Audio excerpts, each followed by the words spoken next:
Hi, I'm Phil Berman from Balanced Catamarans and the Multi-Hull Company. I'm out for a walk on the New River in Fort Lauderdale with my wife, and this river over here is called the New River. And to get up this river, you go through several bridges. You have to cross underneath some overhead wires to get to what's called the Lauderdale Marine Center. I thought this was a chance here. I stopped at this particular spot to talk a little bit about seamanship and kind of the thinking that you do.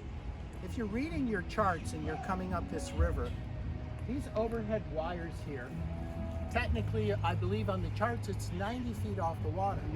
Okay, so anybody will assume that if they've got a mast that's below 90 feet, they can just go right underneath those wires.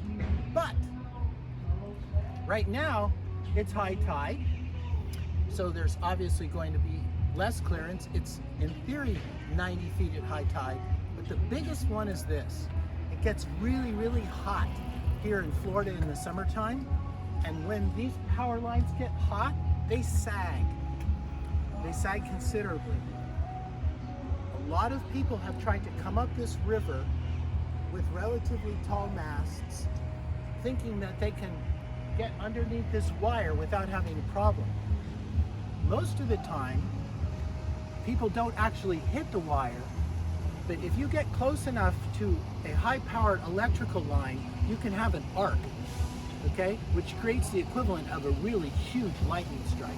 So more than a few boats have tried to come under here in the summer at high tide, thinking they had plenty of clearance, and indeed, many of their masts have gone under that wire, but there's been an arcing which has fried out all of their electronics like a huge lightning strike, a really significant lightning strike. So this just touches upon this subject of seamanship. You know, people go to sailing schools and they learn a lot, but over time, that saying, there's old sailors and bold sailors, but no old bold sailors, really carries a lot of water for me. You want to be really cautious when you're looking at charts and looking at the heights of bridges and things like that, which brings me to a story I'll tell. I was honored to sell a catamaran to Admiral Lee Tillotson, who used to be the Admiral of the Kitty Hawk aircraft carrier. And once when we were together, he told me of his story of coming up the Delaware River on the Kitty Hawk aircraft carrier to do a centennial celebration in New Jersey. And Admiral Tillotson said, yeah, we were motoring up the Delaware, and I'm looking at the bridge, the Delaware Bridge, and I'm saying to myself, yes, on the charts it for sure says that we're going to clear this bridge, but you know what? I'm not going to lose my strikes by ripping off the top deck of my boat. So he sent guys ahead, dropped a plumb line down, and double checked and measured to make sure that the Kitty Hawk aircraft carrier wasn't going to lose any part of its body. That is a seaman.